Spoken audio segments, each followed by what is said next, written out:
Hi everyone, my name is Krinyo Lijitsu and welcome back to another video. If you're viewing for the first time, welcome to the family. Today I'll be speaking in English because this topic is mainly pertaining to the youths, and also some of you have requested me to speak in English, so I'll be sharing in English. Today I want to talk about the beauty of singleness.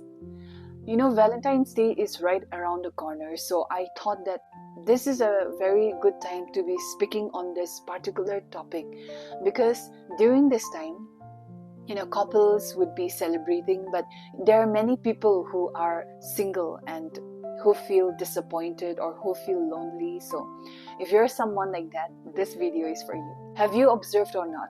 The world today is portraying someone who is being single as someone who is missing out a lot in life, or who is being left out, or even the memes that goes around, which I'm going to show you.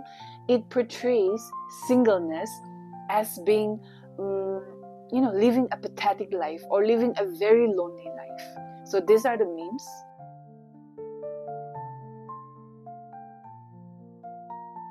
So this is how the world is viewing someone who is single. But when we look through the lens of God, there is so much of beauty and so much of purpose in your singleness. And there's nothing wrong in being single. So if you're someone who does not have a partner, or who is not in a relationship, or who is not married yet, then the first thing is that stop comparing yourself with other people. I couldn't agree more to the quote that says that comparison is the thief of joy. So you are single and you're contented with your life. But maybe at one point of time, you come across your batchmate, you come across your colleague in social media or in real life, and then you observe that they are in a relationship, or they are married, or they are getting married. Or around this time, in this Valentine's Day, you see couples exchanging flowers and gifts and chocolates. You see couples, they get married, they are going on vacations. Or you see your classmates being pregnant. Or you even see Christian couples who are going to church together. And suddenly, this gush of emotions comes in, it wells up. And then you feel lonely. You feel left out. You feel like you're running out of time. And you feel like you're missing out a lot in life. So as someone who is single and being contented, when we open up ourselves to comparing our lives with someone else in the social media or in real life, then what happens is that, our contentment, the contentment that we had, it's gone. And then the patience that we had in waiting for the one, it leaves us. We become impatient. When we go and see the story of Rachel in Genesis 30, we get to see that Rachel opened up herself to compare with her sister, because she and her sister, they were both married to Jacob. So her sister bore children to Jacob, but she did not have children yet. She did not have a child yet. So looking at her sister, she compared her life, and then she became jealous. So she opened up herself to comparing her life with her sister. So she went to Jacob and she said, "Give me children or I'll die." She was so desperate because she started to be discontented with her life. She became very impatient. So, the moment we open up ourselves to comparing ourselves with someone else, we give place to the devil to come and play with our emotions, to come and play with our feelings. So we should not open the door of comparison and let the devil come and play with our life.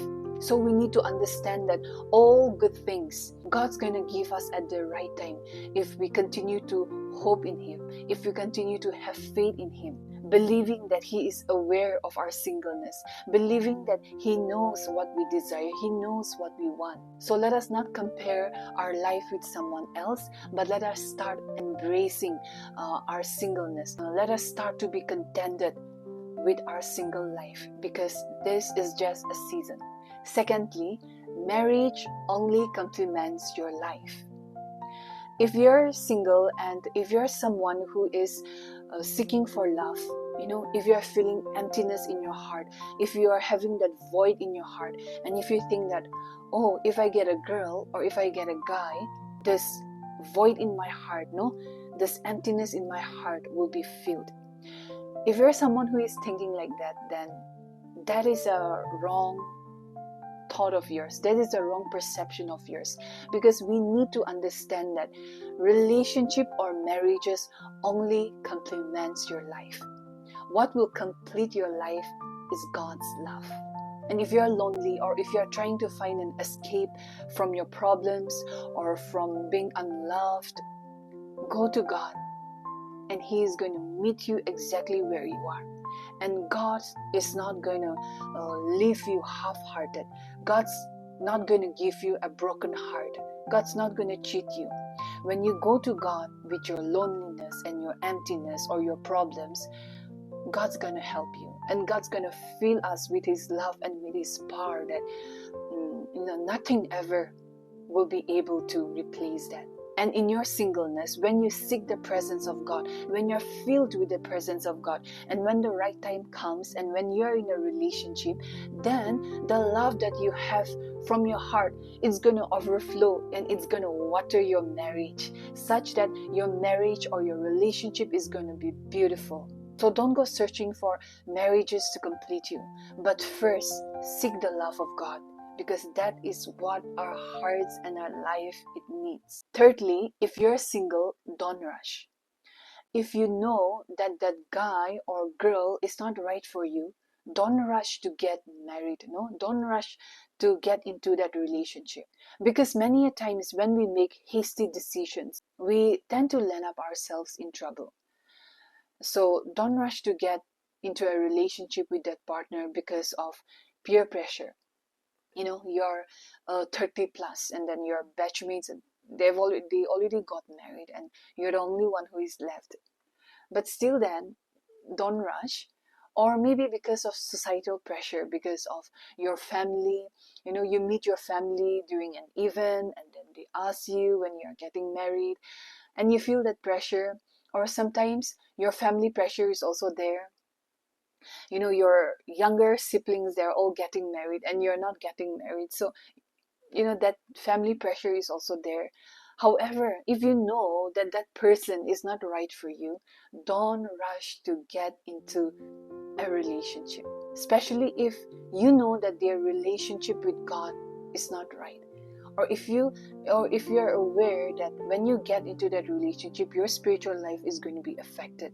So in those circumstances, we must not make hasty decisions. There are situations where young boys and girls, they admire one another and they quickly get into a relationship, later to get cheated, later to be used, and then that scar remains in their hearts forever. Or there may be situations where two people are going to get married, and that guy or that girl is from good family background, or they have a good job, or they are respected among the society. But don't rush to say yes to them. They may have all the comfortness of life that you desire, but don't rush to say yes to that relationship, because we have to check whether they have a genuine relationship with God or not. And as a Christian and as a true believer, what holds any relationship, what holds any marriage is God. Our security is not on money, but our security is on God. Our joy does not come from the luxury of life, but our joy comes from the Lord. So if you're single, take your time and really think about it, because this is going to be a lifetime decision for you. No turning back. There's no turning back. So, wait upon the Lord, ask the Lord, and God's going to help you. Fourthly, and the last one, if you're single, take advantage of that time.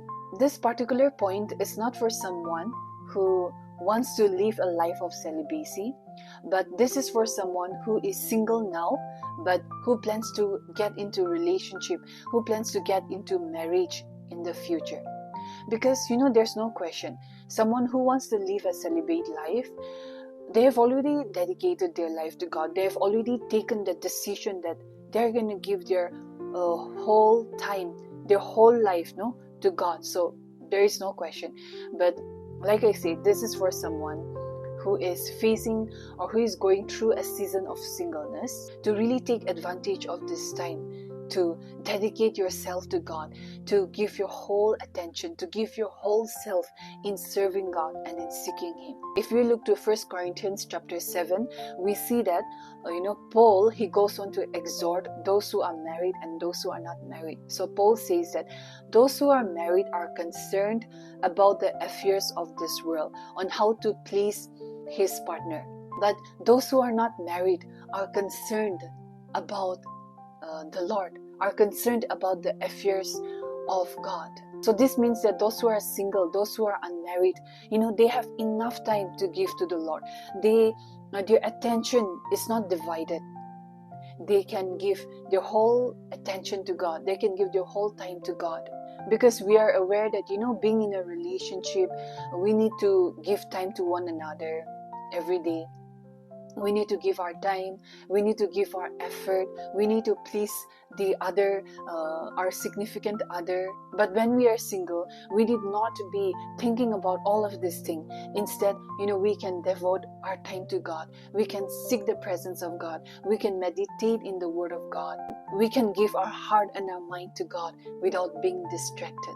So don't self-pity, but take this time of your singleness to seek the Lord wholly, to devote yourself wholly to the Lord. Prepare yourself, equip yourself, so that when the right time comes, when the Lord brings him or her in your life at the right time, there will be fruitfulness in your relationship or your marriage. So these are some things which I want to encourage you all, not to dread your singleness, but to embrace your singleness, because there is beauty and there is purpose in your season of being single. I hope that you have been blessed through this video. Thank you so much for staying with me this far, and I hope to see you in the next video.